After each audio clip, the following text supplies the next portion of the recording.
Hello and welcome. You're watching Addis Media Network, and this is our weekly review with me, Burhan Tadasai, and my colleague Wonderson Alamayu. It's really good to see you this week. Good to see you as well. Nice. So over the week there were many issues, and it would be very nice if you can remind us. Yeah, over the weekend a number of things have been happening in Ethiopia, and especially in the spectacular landscape, right? So the Prime Minister's visit to Eastern Harar is one of the prominent landmark events happening over the weekend. The development projects in Harar, the visit has been done by the Prime Minister and his delegates. The progress of the development project, the progress of the project has been viewed by the prominent officials over the weekend as well. And Addis International Convention Center, this is the convention center that has been that is inaugurated just recently and is constructed with the outlay of billions.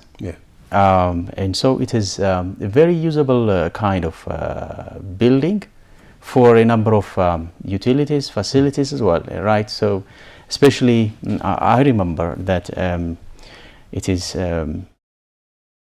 has been conducted, established with the idea of from the business people, as the Prime Minister have mentioned it. And so this International Convention Center that is inaugurated just recently is one of the events over the media. Prime Minister Abiy Ahmed had a wonderful visit and wonderful week over the eastern Ethiopia, especially Harare and of course Dredawa. So the Prime Minister Abiy Ahmed stated that development efforts across various sectors in eastern Ethiopia are bringing tangible, of course, development improvements to the lives of the citizens, as is already observed. And he recently, of course, toured the projects, the development projects in East Hararge, that's Harare city, and of course Dredawa city as well. During his visit, Dr. Abiy Ahmed emphasized the significant strides made in the development sectors across the eastern part of the country. The Prime Minister made a visit to the eastern part of Hararge, the part of the country that used to be very deprived in terms of agriculture. The people were under number of problems, and so this area have had no agricultural practice for a number of years, and the people were under a kind of social and economic problem now. But currently, after the area is it's an arid land which is not that accessible for agriculture, and but with agricultural mechanisms, with certain like irrigation and other technological methodologies, the area is now coming to be very productive. And so the people are now being more productive than before. They were being on safety nets. The people used to be under the support of the safety nets, and currently these people are being more productive out of this out of aid, and now by themselves they are being more productive. So this is what the Prime Minister has mentioned. The people are now being more self-sufficient. People are now coming out of dependency to being more self-sufficient. So they are ensuring, in the country, the country is coming to ensure food security. That is what the Prime Minister has mentioned. Nice.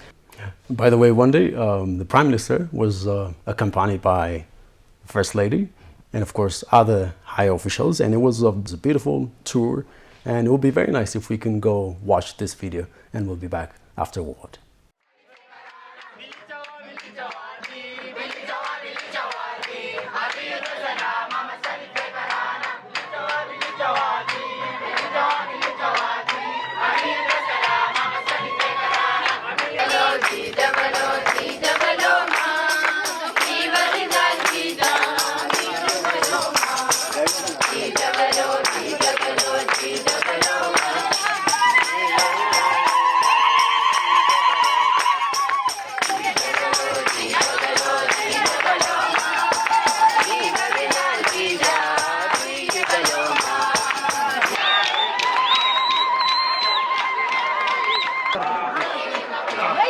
Dear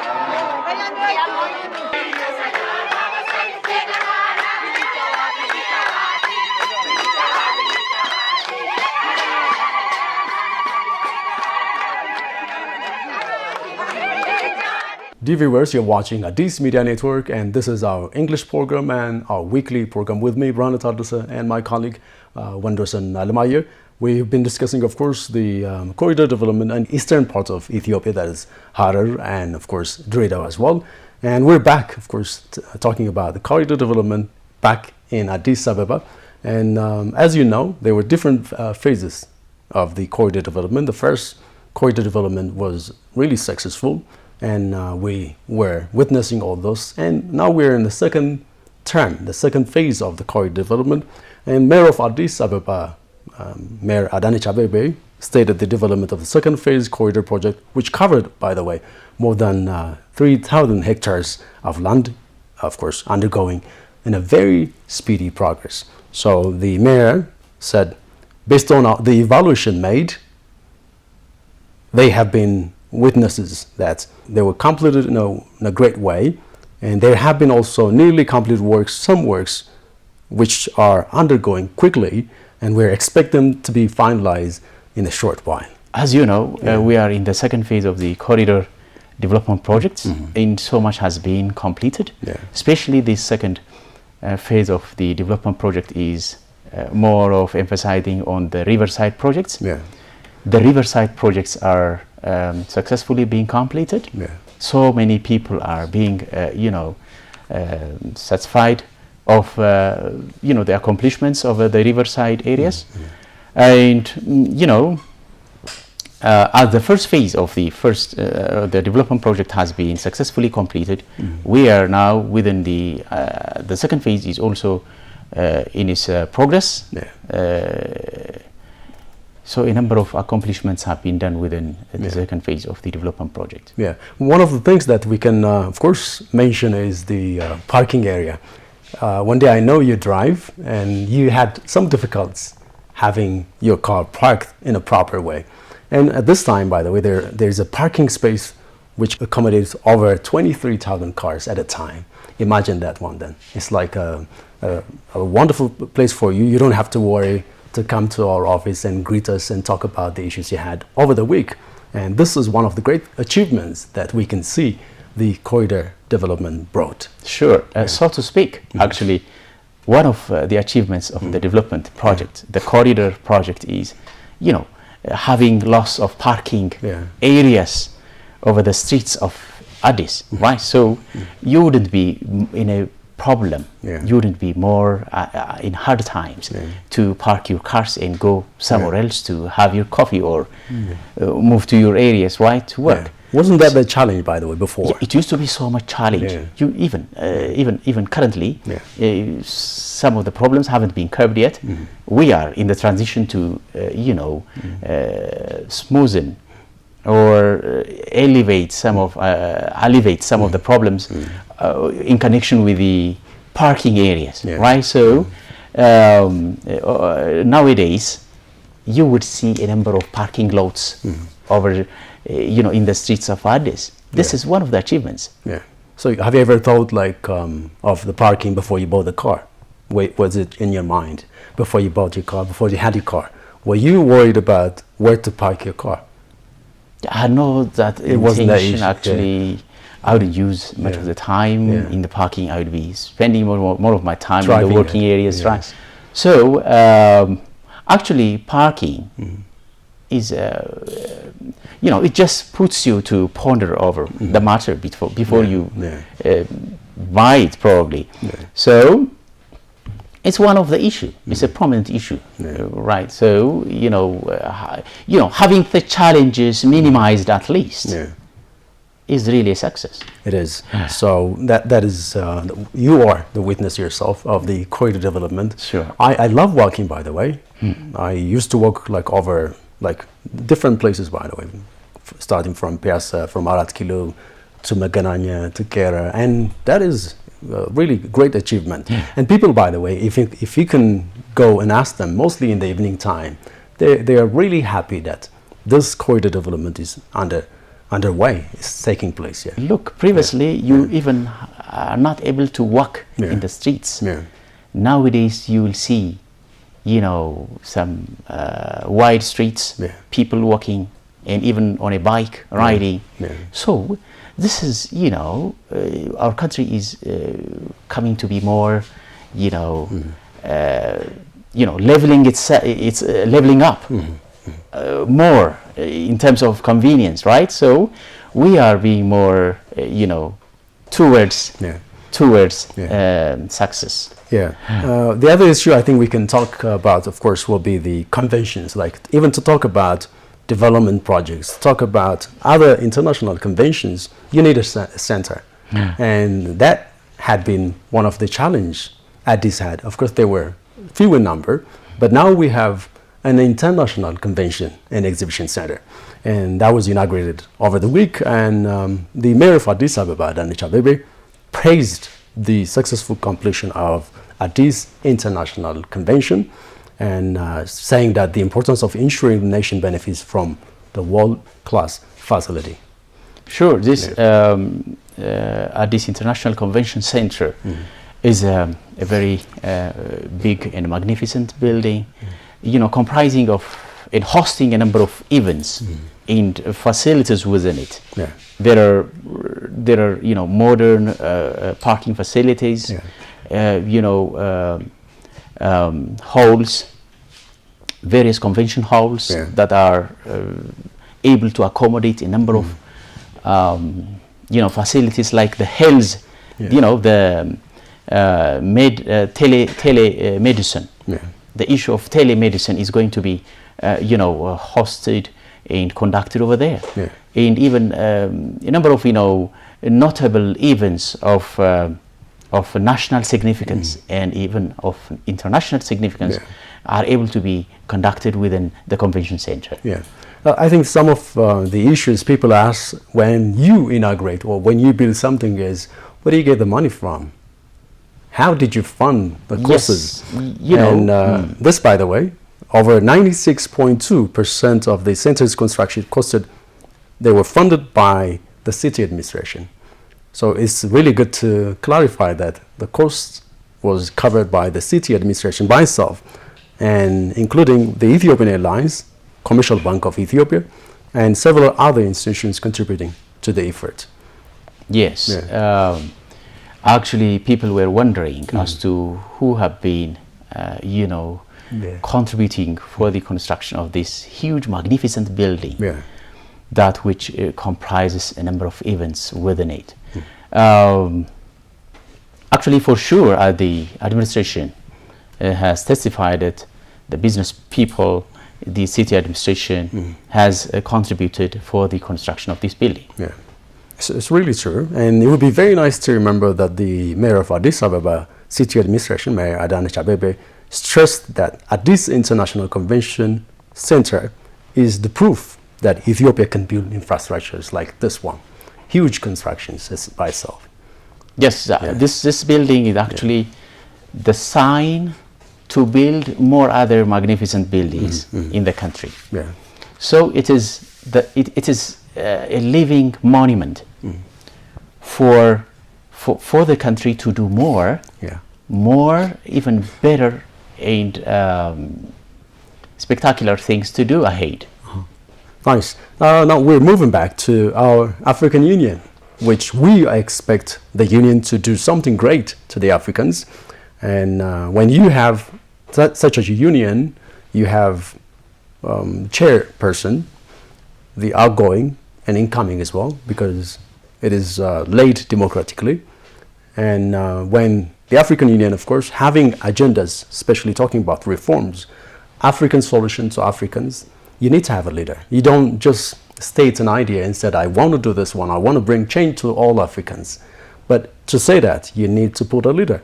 And Musa Faki Mohammed was a leader of the African Union for a couple of years. And now he left the African Union. Now we have another.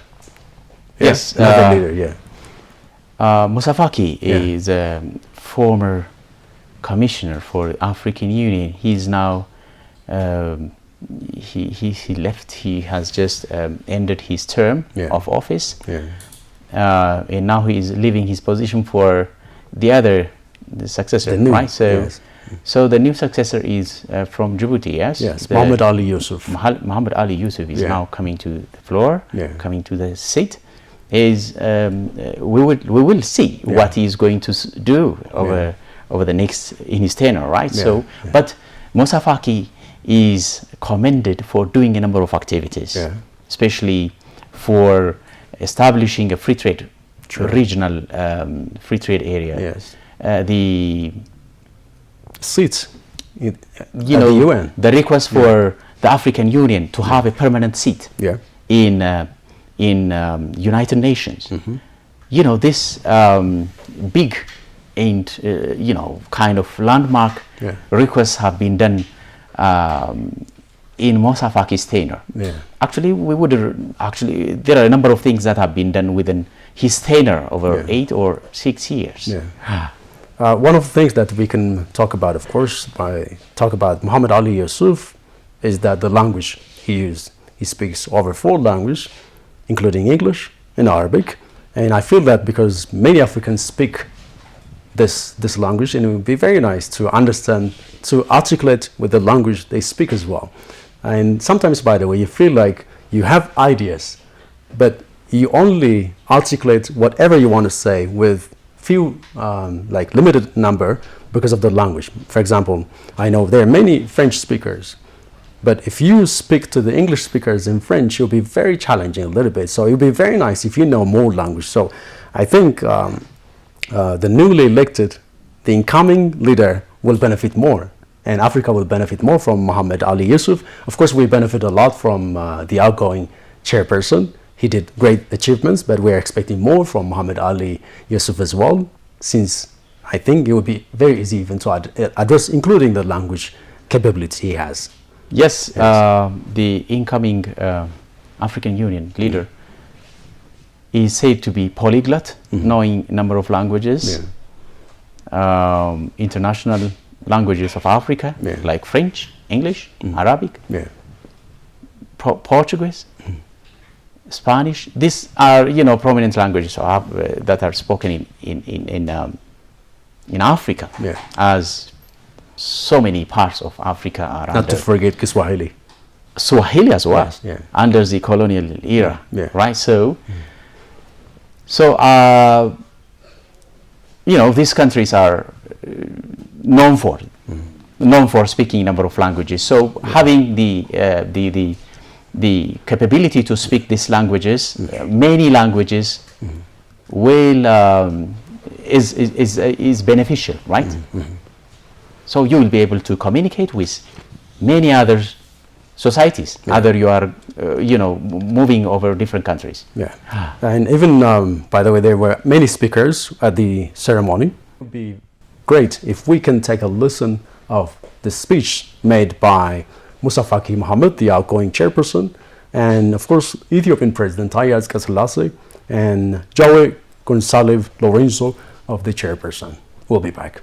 My brother and friend Mahmoud Ali Yusuf, President, Chairperson of the African Union Commission, my colleague for a long time.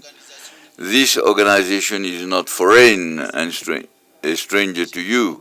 You know it very well, and I have no doubt that your capacity to steer it towards higher horizons, you can rely on my availability each time that you think that we can be useful to you in any circumstance or for any work. Our continent has what it takes to change the course of its history. And I have no doubt that this country will experience the rise of Africa. Your Excellency Moussa Faki, we are grateful that you wisely navigated through the complex currents of our continent in an ever-evolving geopolitical dynamics. Indeed, your commitment brought forth tangible results. To mention a few of the many lists of accomplishment, the African Continental Free Trade Area has become a reality during your tenure. Your leadership secured Africa's seat at the G20, a hard-won victory that signals our continent's rising global influence. Our new chairperson of the Commission, my brother Muhammad Ali Yusuf, your seasoned experience in diplomacy is greatly needed now more than ever. In tandem with our Deputy Chairperson, Ambassador Salma, and the new commissioners, you will lead us with vision, courage, and action. I'm confident that you will be counted among the trailblazers of the Africa we want.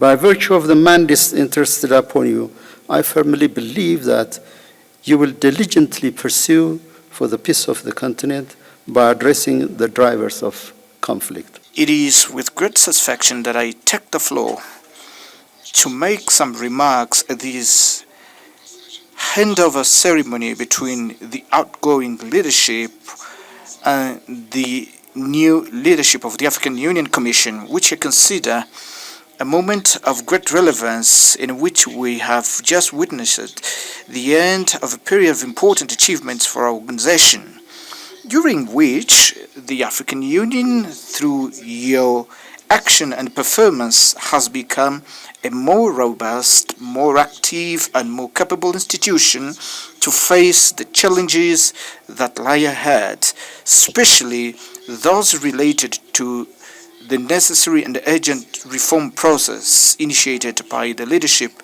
that today is ending its tenure.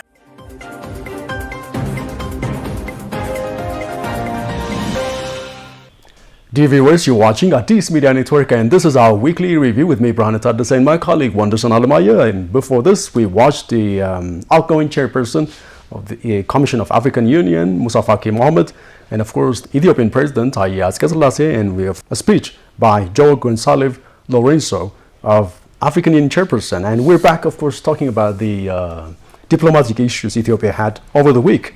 So, Ethiopia and China relations, we can go back to 50 years, 55 years. Yes.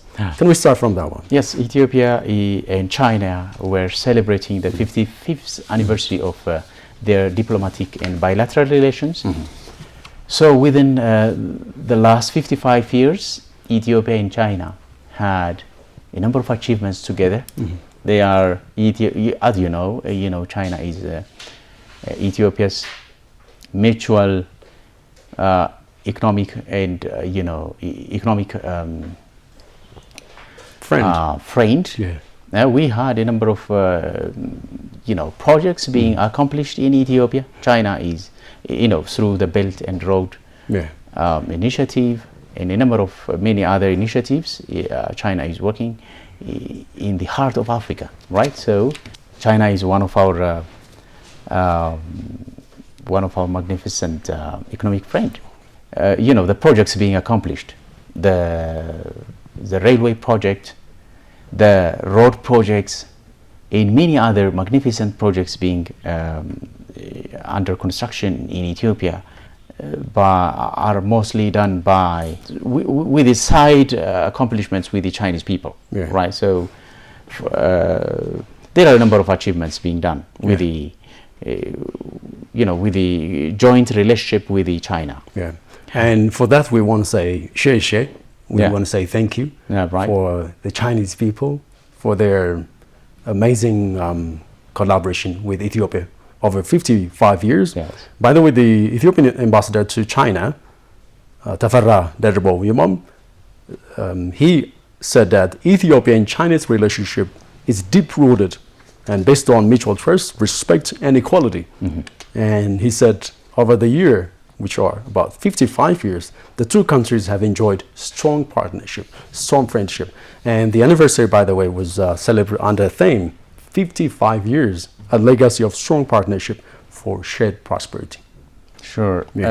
China isn't only Ethiopia's partner in terms of trade and economic relations, right? So it is Africa's good friend and partner in terms of economy and trade as well.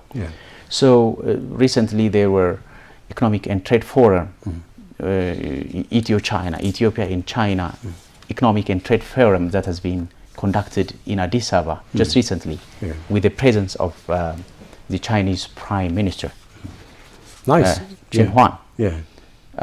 So in his presence, he said that China and Ethiopia are best friends in terms of trade and economy, right? So they, you know, Ethiopia is a best trade and economic avenue for China, as he just testified. The other diplomatic issue we had over the week was the Ethiopian-Israeli relations, and AMN Plus had a very exclusive interview with the ambassador, Abraham Neguse, and the ambassador stated that Israel is collaborating with Ethiopia on the country's untapped natural resources by bringing modern technologies from Israel.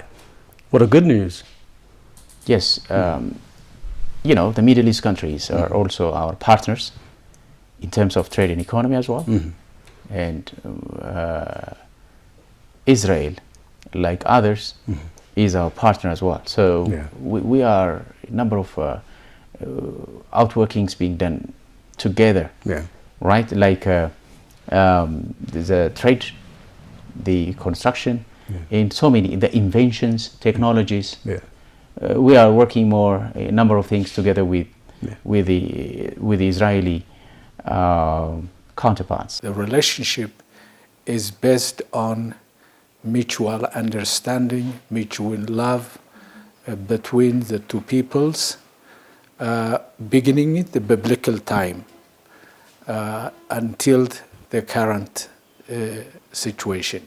Since Israel established as a modern Jewish state, the relationship with Ethiopia is very strong, even stronger than before, because we are in the diplomatic activity. We are doing in three ways.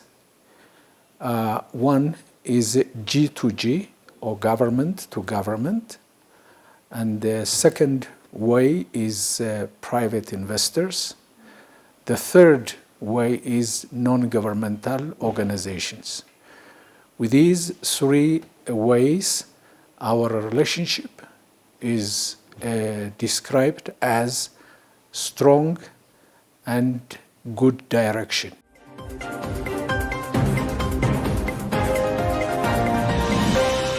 It's great to hear that Ethiopia is having different bilateral and mutual respect relations with different countries, and we just mentioned some of them, but there are many in number, and we're really glad to see that Ethiopia is having more relations and mutual partnership with different countries. That's what we deserve to have, right? And the final one, of course, will take us to Tigray. And the Tigray interim administration called on the federal government to address the challenge which are being, of course, facing the region by there. And as you remember, Tigray region had different challenge over the years, not only, by the way, the 3 or 4 years. Over the years, we remember, like most of the wars began from the northern part of Ethiopia, and they had to go through that Tigray. And I think I'm really sorry to mention that this people really deserve better than talking about war, talking about the bullets. I think it's really good to hear from these people that they talk about peace. I think these people deserve to spell even peace better than any other place, because they had been through a lot. I think with regard to the Tigray issues, I think there are two factions that are, competing for power, and there are a number of actually intricate and complex things probably into the issues in Tigray regional areas. And over the past years, they were in a very traumatic issues. They were over war in conflict. And now they are having peace. So probably, they are also requiring the government to intervene into their to make peace, or to have a sustainable kind of solution to the area. Hopefully, we expect to have peace, so that they might resort to development and so many other, beneficial things, right? So the interim president, Getachew Reda, used to have a media address. He was addressing the media for what has been happening in between the faction and the interim government, and he was saying that he was as the legitimate and the illegitimate one, the factions groups, people, they are they're forcing the interim leader to leave power, as they are claiming power, right? So and the interim government requires the government to intervene for having sustainable solution to the area, to the problem. Anyways, the problem has been, rolling for quite a number of years. They were not able to, bring a note to the problem. Probably, as you have just said so recently, African solutions for African problems, right?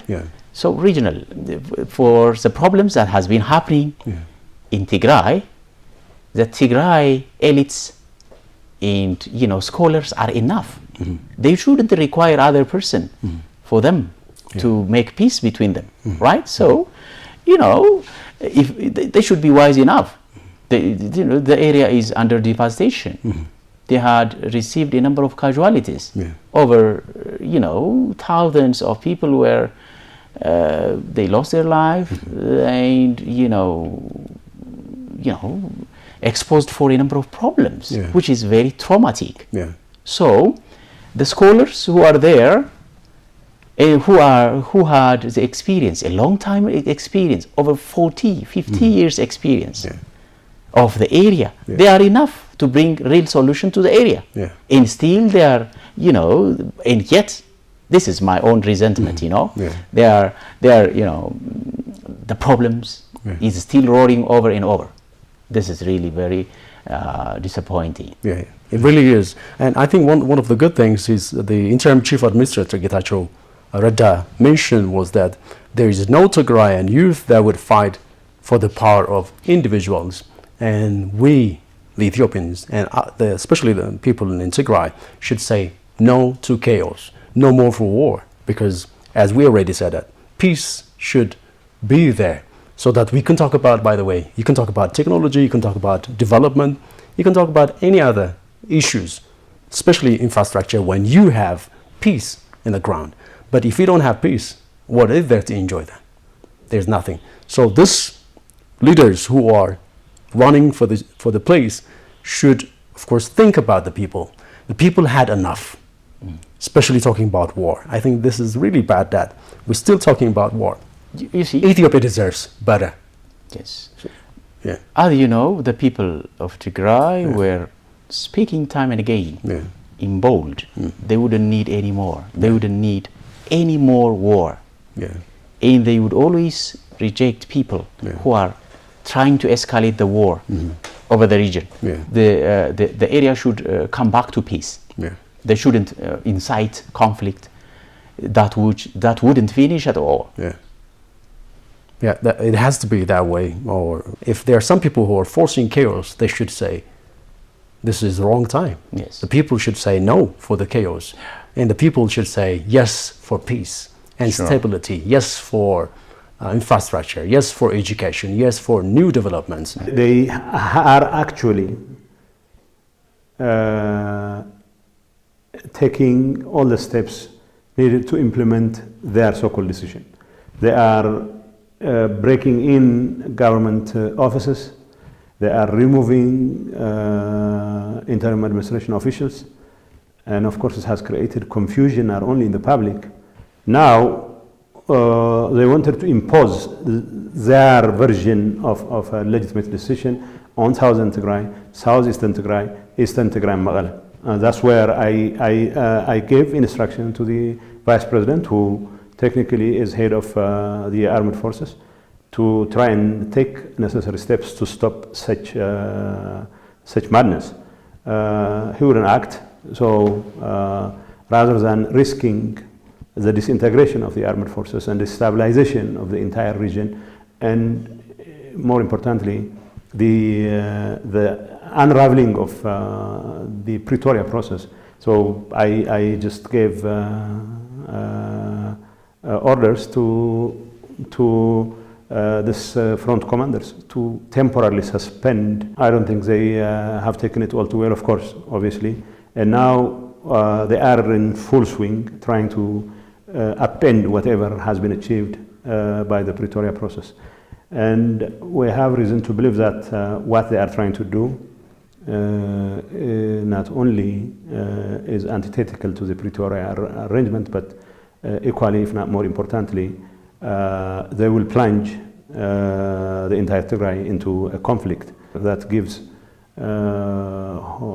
hope and sort of stability to the people. It's very unfortunate. We have reason to believe that external forces are involved in this. And I still hope against hope that this decision will be stopped. But at this point in time,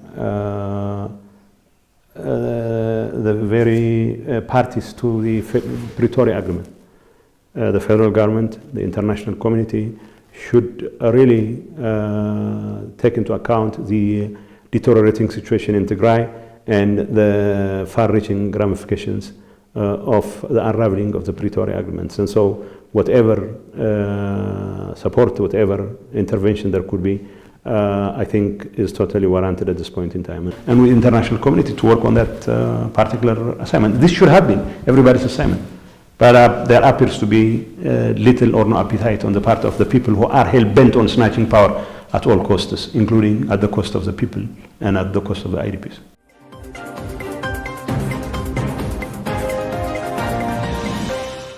So one day we were, of course, talking about the issues we had over the week, like that of the Prime Minister's visit to eastern part of Ethiopia, Harar and Dreddawa. We also mentioned the development projects in Harar and in Addis Ababa back here. And we, of course, mentioned the Addis International Convention Center recognition event. And the African Union, of course, we had some time talking about the African Union leadership transition ceremony. And they said they are committed to reform. And finally, of course, we had two more issues, the diplomatic relations with Ethiopia. And finally, we, of course, talked about the Tigray Interim Regional Administration. And I think that is all we have for today. Of course, next week we'll have other issues and we'll be back. Sure. Yeah. So, Wenderson, I really appreciate that you came and discussed the issues. And hopefully we'll see you some other time. And thank you very much.